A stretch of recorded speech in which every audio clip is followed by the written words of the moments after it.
গ্রামের মানুষগণ খুবই খারাপ, খুবই নগণ্য। এই গ্রামের মানুষদের কারণে অবস্থা। শহরের মানুষগুলো খুব ভালো, আমরা তো শহরে যাই, আমরা তো দেখি শহরের মানুষগুলো। এই গ্রামের মানুষগুলোকে অপমান করে কথা বলা মানে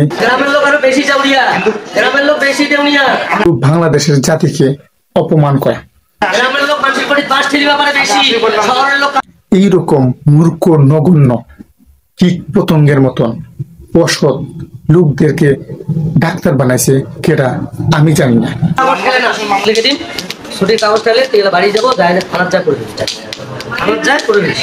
এইরকম খারাপ মানুষ একজন অসহায় পিতা তার দর্শিতা মেয়েকে নিয়ে শহরে গিয়েছে, হাসপাতালে গিয়েছে চিকিৎসা করানোর জন্য, সার্টিফিকেট নেওয়ার জন্য, চিকিৎসার জন্য। কিন্তু এইরকম অসৎ খারাপ নোংরা ডাক্তার সরকারি হাসপাতাল গুলা চাকরি পেয়েছে, তোর বাবার টাকা দিয়ে তুই চাকরি পেয়েছিস, তোর বাবার টাকার বেতন তুই নিস, তোর বাবার টাকা দিয়ে এই টাকাগুলো আমরা দিই, আমরা গরিব মানুষগুলো সেই টাকাগুলো দিই। আমাদের ঘাম রক্ত মাংসে এই যে গরিব কৃষকগুলো আছে না গ্রামের, ওরা যে কাজ করে সেই কাজ করে যে ঘাম জড়ায় রক্ত জড়ায় সেই টাকা দিয়ে তুই এই দামি পোশাক পরিস। তুই সাদা এপ্রনের ভিতরে তোর নোংরা মনটাকে ডেকে রাখিস। ডাক্তার নামের কলঙ্ক।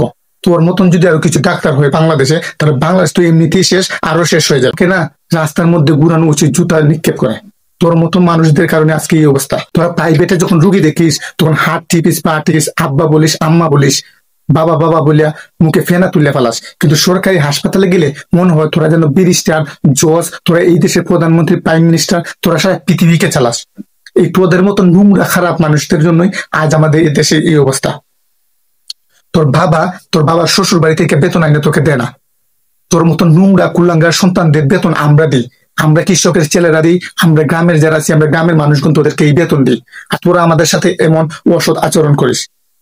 এই জীবনে প্রথম আমি কাউকে এভাবে কঠোর ভাষায় কথা বলতেছি, কারণ তোদের মতন নোংরা আবর্জনা কীট পতঙ্গের কারণে আজকে আমাদের এই দেশের অবস্থা। তোর সর্বোচ্চ শাস্তি অন্তত পক্ষে 15 বছর জেল, আন্ডার ফিং দিয়ে থাকবি, জেলের মধ্যে মশার কামড় খাইবি, তখন তোর মাথার হুসাইব।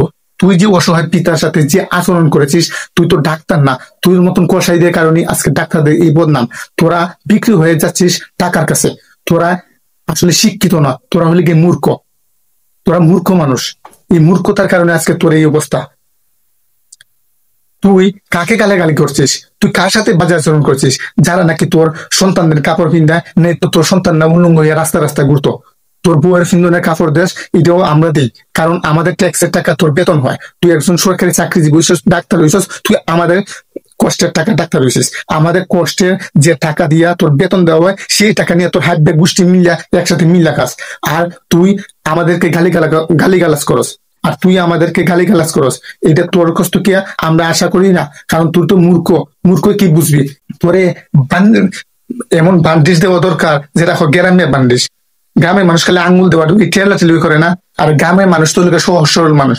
গ্রামের মানুষ কাউকে টকায় না, বুঝছস, নিজে টকে যায়। তোদের মতন নামধারী লেবাসধারী ডাক্তারদের কাছে তোরা তো শালা কষাই করে কষাই। তোরা তো ওই যে সাধারণ মানুষজন গ্রাম থেকে শহরে যায়, তো তাদের সাথে যেমন ইচ্ছে সেমন আচরণ করিস, এবং তাদের কাছ থেকে টাকা রেখে দিস বলি তোরা তো দামি দামি পোশাক পরস, গাড়ি দৌড়াস, বাসার থাকস, আর তোদের বাচ্চা কাচ্চাকে মানুষ করস। শালার শাস্তি হওয়া দরকার, অনেক বড় শাস্তি হওয়া দরকার, শালা কুলাঙ্গার।